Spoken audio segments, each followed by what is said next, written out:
Assalamu alaikum, урматтуу Талас облусунун жана Талас шаарынын жергиликтүү тургундары, кутман күнүңүздөр менен. Бүгүнкү күндө бизде Таласта, Шанхайда газонду билебиз. Газондо жаңы асфальт түшкөн жол менен ылдый Токойду көздөй айдаганда сол тараптан биринчи көчө, Жолдошова көчөсүнөн бул жолу менен 50 метр айдаганда оң тарапта 4 сотик участок сатыкка чыгып жатат.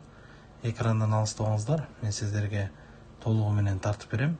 Мына өзүңүздөр көрүп тургандай асфальт жолдон бери 50 метр айдагандан кийин ушул оң тарабында 4 сотик участок жайгашкан.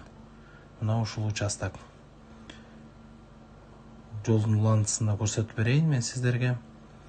Мына ушул участоктон азыркы учурда тегизделген жер баасы 700 000 сом сурап жатышат. Экранда байланыш телефону турат 502 17 66 87. Бул участоктун ээсинин номеру. Ошол номер аркылуу чалып кабарлашып, участокты көрүп, баасын чечишип, эгер бул участок сиздерге жаккан болсо сатып алсаңыздар болот. Жана айта кетчү кошумча нерсе бар. Бул участокто пландалган үйдүн боюнча 12 плита заказ берилген экен.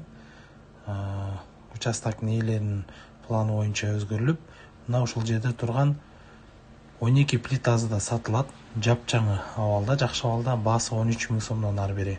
Уну дагы сатып алсаңыздар болот. Экрандан алыстабаңыздар, видео менен бөлүшкөндү унутпаңыздар. Бизден ар бир видеого лайк басыңыздар. Жана кандайдыр бир сунуштар болсо, сөзсүз түрдө комментарийге калтырыңыздар. Эмки чыгарылышка чейин көрүшкөнчө сак саламатта болуңуздар.